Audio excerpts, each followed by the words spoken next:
Putin से कहा है कि 50 दिन के अंदर युद्ध खत्म करो, नहीं तो रूस के खिलाफ 100% टैरिफ लगा दिया जाएगा। लेकिन इससे बड़ा झटका यूक्रेन को लगा है, क्योंकि जर्मनी से जेलेंस्की के लिए बहुत बुरी खबर आई है।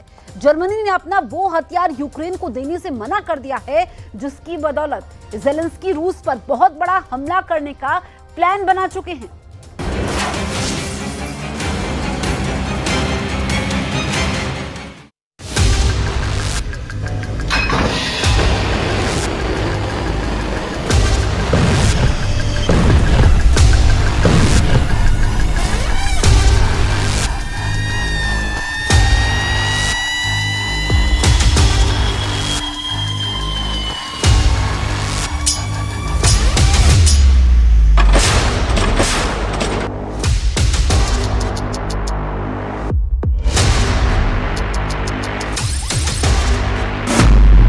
यूक्रेन पर बरसी 1800 मिसाइलें, 10 साल तक पुतिन से जंग।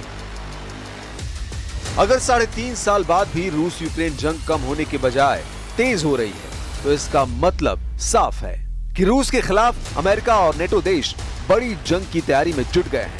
यूक्रेन पर पिछले कुछ हफ्तों में ही 1800 से ज्यादा मिसाइलें रूस की तरफ से दागी जा चुकी हैं। पिछले कुछ हफ्तों में यूक्रेन पर 1500 से ज्यादा हवाई हमले हो चुके हैं। और ऐसे हालात में अब अमेरिका के साथ जर्मनी, फ्रांस, ब्रिटेन यूक्रेन को बचाने के लिए एड़ी चोटी का जोर लगा रहे हैं। राष्ट्रपति ट्रंप के सामने सबसे बड़ी चुनौती यह है कि पुतिन को वो कंट्रोल नहीं कर पाए हैं, जबकि पुतिन यूक्रेन में अपने लक्ष्य को लेकर पूरी तरह से कॉन्फिडेंट हैं कि वो यूक्रेन के इलाकों पर कब्जा कर लेंगे। कुल मिलाकर इस वक्त जहां रूसी जनरल यूक्रेन में घुसकर इलाकों को चेक कर रहे हैं, तो वहीं दूसरी तरफ अमेरिका अपने घातक हथियार नेटो देशों को बेचने में जुट गया है। 50 से ज्यादा F-35 जेट की डिमांड अमेरिका भेजी जा चुकी है। ऐसे हालात में अब सवाल उठता है कि पुतिन का अगला कदम क्या होगा। रूस की मिसाइल सुनामी यूक्रेन को बचाएगी patriot missile.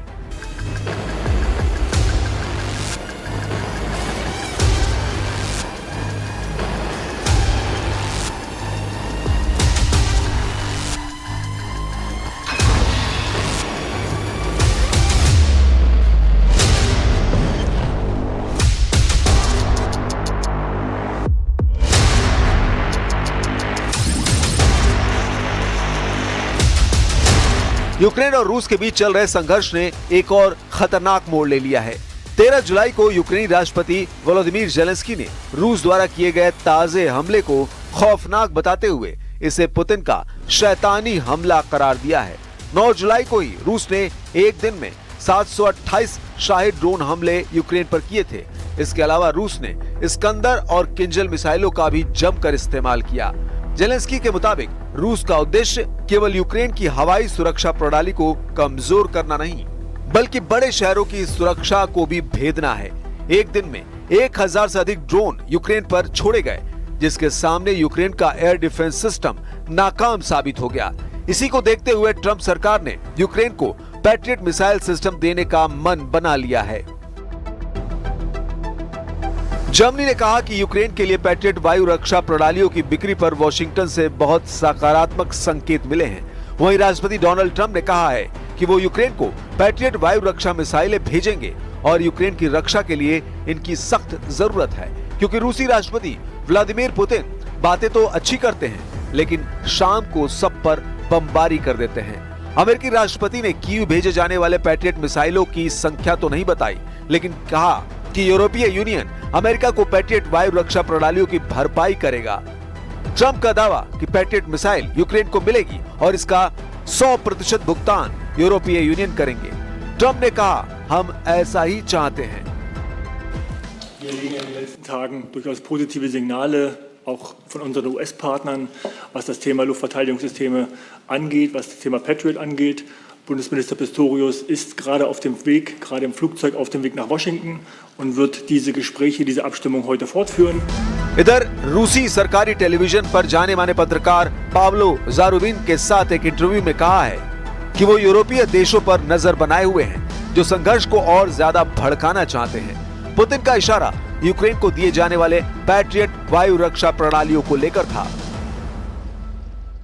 We will send them Patriots which they desperately need, because Putin really surprised a lot of people.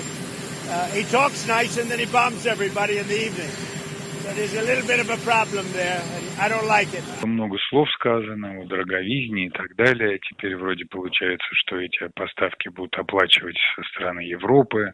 Что-то будут оплачивать, что-то не будут. Но фактом остается то, что поставки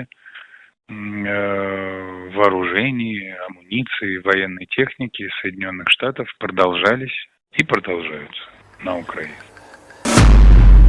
रूस के तांडव में फंसा नेटो। लेकिन यह भी 100% सच है कि यूक्रेनियन यूनियन और नेटो की तमाम मदद के बाद भी रूस यूक्रेन जंग जीत रहा है। जिस तरीके से रूस बड़े इलाकों पर कब्जा कर रहा है वो हैरान करने वाला है।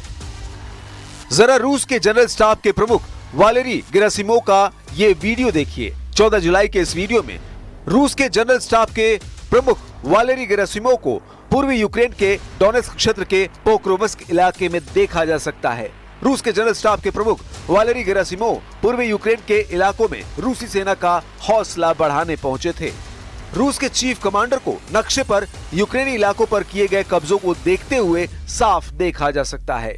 हम आपको बता दें, पोक्रोवस्क, जिसे रूस सोवियत काल के अपने नाम क्रास्नो आर्मेइस्क से पुकारता है, पूरे डोनेस्क क्षेत्र पर नियंत्रण हासिल करने के लिए जी जान से लगा हुआ है। क्रीमिया, लुहांस्क क्षेत्र, डोनेस्क, ज़पोरिजिया और खेरसोन क्षेत्रों का 70% से अधिक और खार्किव और सुमे क्षेत्रों के कुछ हिस्से रूस के कब्जे में आ चुके हैं। 24 फरवरी 2022 अब तक रूस यूक्रेन के 1,61,000 वर्ग किलोमीटर इलाके पर कब्जा कर चुका है। ये यूक्रेन की कुल जमीन का लगभग 27% है। लेकिन उसके बावजूद जिस तरह से पुतिन ने ऐलान किया है कि यूक्रेन की जमीन पर जहां जहां रूसी सेना के कदम पड़ते जाएंगे वो जमीन रूस की होती जाएगी, उस ऐलान ने यूक्रेन के साथ साथ अमेरिका समेत नेटो के 32 देशों के होश उड़ा दिए हैं। 3.5 साल से भी ज्यादा की जंग में अभी तक यूक्रेन नेटो के साथ मिलकर रूस को अपने देश से खदेड़ नहीं पाया। जेलेंस्की ने गुहार लगाई है कि उसे भारी हथियार और बड़े पैमाने पर हथियारों की जरूरत है। लेकिन पुतिन ने जब से ऐलान किया है कि उनकी ऑरेस्टिक हाइपरसोनिक का उत्पादन 3 गुना ज्यादा बढ़ा दिया गया है, जो किसी परमाणु हथियार से कम नहीं है, इस खबर ने नेटो के होश उड़ा दिए हैं। अब ऐसे हालात में यूक्रेन के दक्षिणी क्षेत्र खेरसोन में रूसी हवाई हमलों ने कोहराम मचा दिया है। खेरसोन के गवर्नर ओलेक्सांद्र प्रोकुडिन ने बताया है कि रूसी सैनिकों ने पूर्वी यूक्रेन के डोनेस्क क्षेत्र में शेवचेंको गांव पर नियंत्रण कब्जा कर लिया है, जो लिथियम भंडार के करीब है। रूसी रक्षा मंत्रालय के मुताबिक रूसी सैनिकों ने डोनेस्क में नोवोसेरहिवका की बस्ती पर भी कंट्रोल कर लिया है। हालांकि यूक्रेन के टॉप जनरल अलेक्सांद्र सिरस्की का दावा है यूक्रेन की सेना ने इस हफ्ते यूक्रेन के उत्तरी क्षेत्र सुमे इलाकों से रूसी सेना की बढ़त को रोक दिया है। लेकिन उसके बावजूद रूसी सेना तेजी से निप्रोपेट्रोस इलाके की तरफ बढ़ रही है। ऐसे हालात में अगर रूस यूक्रेन के साथ जर्मनी, अमेरिका, फ्रांस और ब्रिटेन से भी जंग शुरू कर रहा है तो ये तीसरे विश्व युद्ध का साफ संकेत है।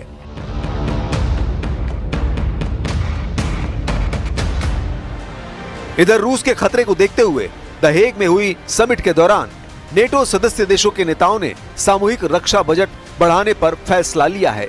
साल 2035 तक हर नेटो देश अपनी जीडीपी का हर साल 5% रक्षा और सुरक्षा से जुड़े सेक्टर में खर्च करेगा।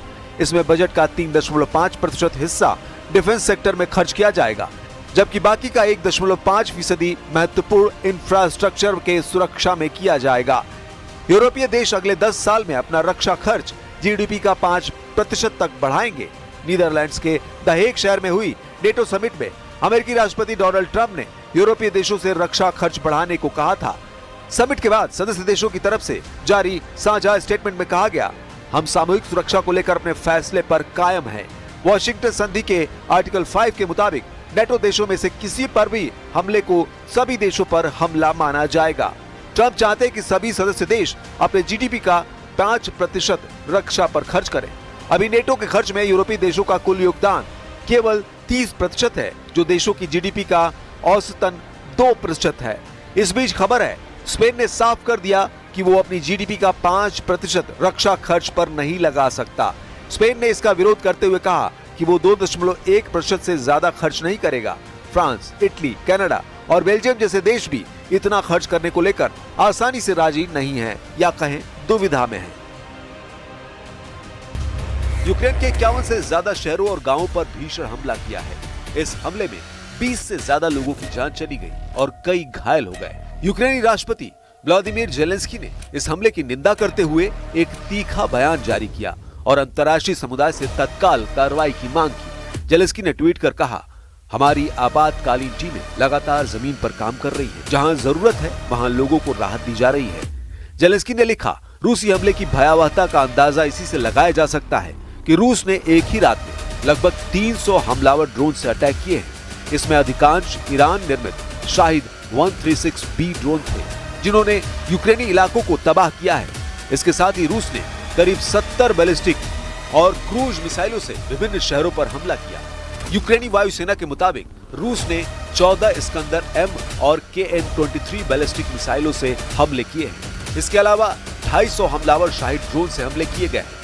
यूक्रेनी सेना का दावा है कि उसने यूक्रेन की 6 बैलिस्टिक मिसाइलों और 128 ड्रोन को मार गिराया।